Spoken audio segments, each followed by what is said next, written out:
Hello, thesis and dissertation students. Welcome to Formatting in Word, Tips for Formatting Your Thesis or Dissertation. I am Karen Thomas, Thesis and Dissertation Specialist for the Graduate School. When you submit your proposal or final document to the Graduate School for review and approval, after review you will receive a reviewer's checklist. Some of the revisions you will be asked to do require knowledge of how to work with Word formatting tools.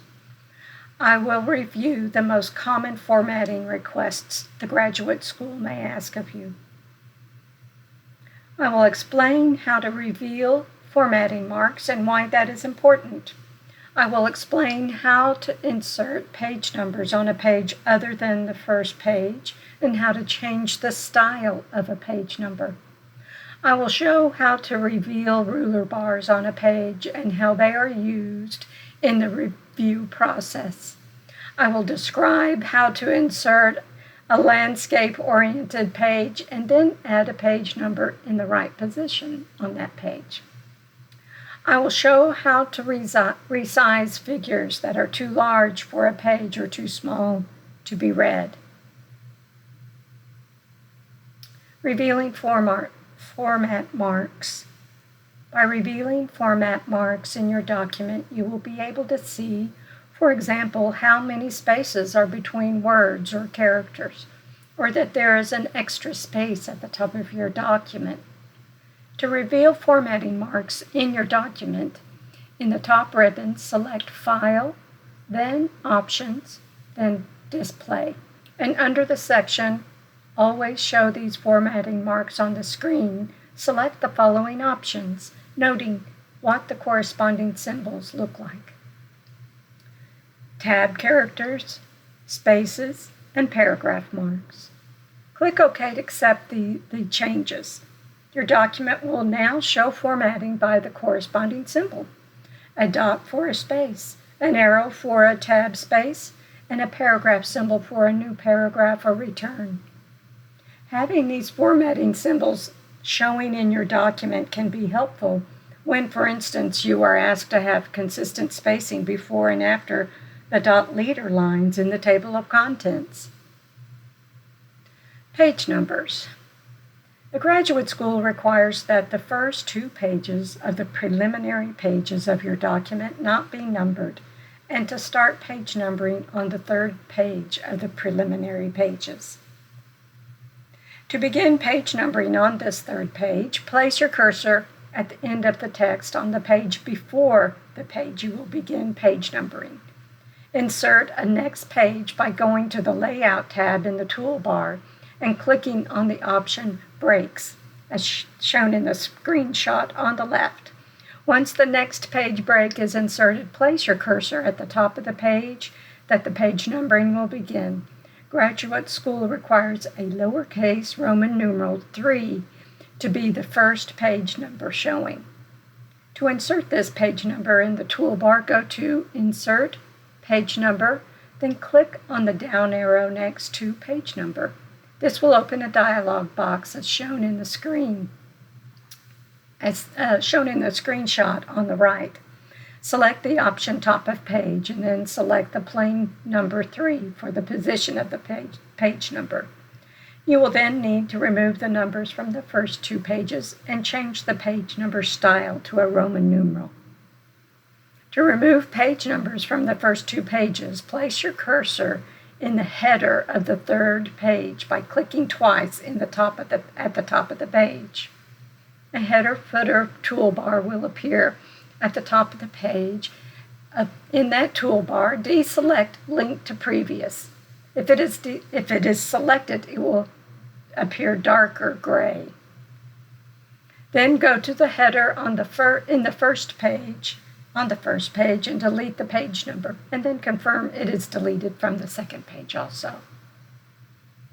To insert a page number and change the style of the page number, on the left end of the header-footer toolbar, select the small down arrow to the right of page number and choose Top of Page.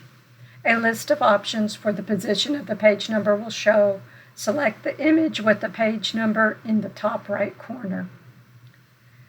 To format the style of the page number, again, go to the page number in the header-footer toolbar. Select Format Page Numbers from the drop-down. A dialog box will open with the option for number format at the top. See the screenshot. Select the down arrow to the right of the box showing the style of numbering and select the lowercase Roman numeral option. In the same dialog box at the bottom, make sure Continue from Previous Section is selected. Inserting page numbers in Word can be tricky, so if you don't get it right the first time, just repeat the process of inserting the page number again on the third page, making certain Link to Previous remains deselected. Next, spacing.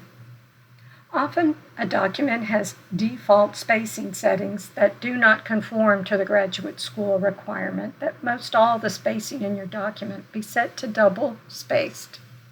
First, check your document's default settings. Go to the Layout tab in the top ribbon and select the bottom right arrow in the Paragraph section. This opens the layout settings of your document, which includes spacing. If the settings shown in the dialog box do not match the settings shown in the shown in the screenshot, before and after spacing is set to 0 and line spacing is set to double. Then select your entire document. The keyboard shortcut is Control-A, and change the settings to match the settings shown in the screenshot. When you need to change the spacing setting to single spacing, put your cursor anywhere in the first line of text that will be single-spaced and change the line spacing setting to single. To change back to double spacing, place your cursor in the last line of the text that is single-spaced and change the line spacing setting back to double. Now, working with ruler bars. When you're asked to place text in alignment with a number on the top or left ruler bar, you must have ruler bars showing. To see the top ruler bar, select View in the top ribbon and check the box next to Ruler. To see the left ruler bar, select File, then Options, then Advanced, and scroll down to Display and check the box next to Show Vertical Ruler in Print Layout View. In a Mac, to see the ruler bars, click the View tab in the top ribbon, and in the Show section, check the box next to Ruler. A horizontal ruler will not now appear at the top of your document and a vertical ruler on the left side. To view the ruler bars in a PDF document, go to Menu in the top left corner of the page and select View, then Show/Hide, then Rulers and Guides, then Rulers. You should be able to see both the top and left ruler bars as shown in the screenshot. Inserting a landscape page. Sometimes a table or figure is too wide to fit within the 1-inch margin, left and right margin of a page. In order to accommodate the width of the information, you must orient the page landscape, meaning the page is wider than it is long. This requires that you insert a next page break before the page you want to orient landscape. Insert your cursor at the end of the text on the page before you want to be landscape oriented. Insert a next page as we described earlier. Then go to the page you want landscape and select Layout in the top toolbar. Select the down arrow to the right of orientation and select Landscape. The page should now be in landscape orientation. To change the orientation back to portrait, follow the same steps, insert a next page, and then change the orientation under Layout to Portrait. Inserting a page number. The graduate school requires that the position of the page number for a landscape page must appear in the bottom right corner of the landscape page, with the number turned 90 degrees to the right. So the top of the number is facing the right side of the page.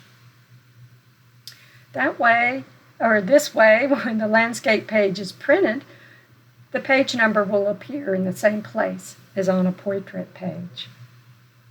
To do this, first delete the page number that has automatically been placed on the page. Then go to the footer of the page and insert a text box. Reduce the size of the text box so it will accommodate the page number. Drag the text box to the correct position so it is 1/2 inch from the right edge of the page and 1 inch from the bottom edge of the page. When you are placing the text box, you may see some light red lines. If you do, place the text box so it aligns with where the two red lines intersect at the bottom right corner. Click into the text box and insert the number of the page in the text box, and then rotate the text box 90 degrees to the right and remove the outside border of the text box. You will then need to insert another next page break at the end of the landscape page so you can orient the following pages as portrait. Format the first page following the landscape page so page numbering continues consecutively. Finally, resizing figures. If a figure is too large for the page or too small to read, it can be resized without changing the overall proportion of the figure. Click your cursor in a corner of the figure so you see double arrows and drag the cursor in towards the center to make the image smaller or out to make the image larger. Do not let the figure get so large that it extends into the 1-inch margins of the page or too small so any text within the figure can still be read. I hope these tips help when revising your thesis or dissertation. If you have any questions regarding this information,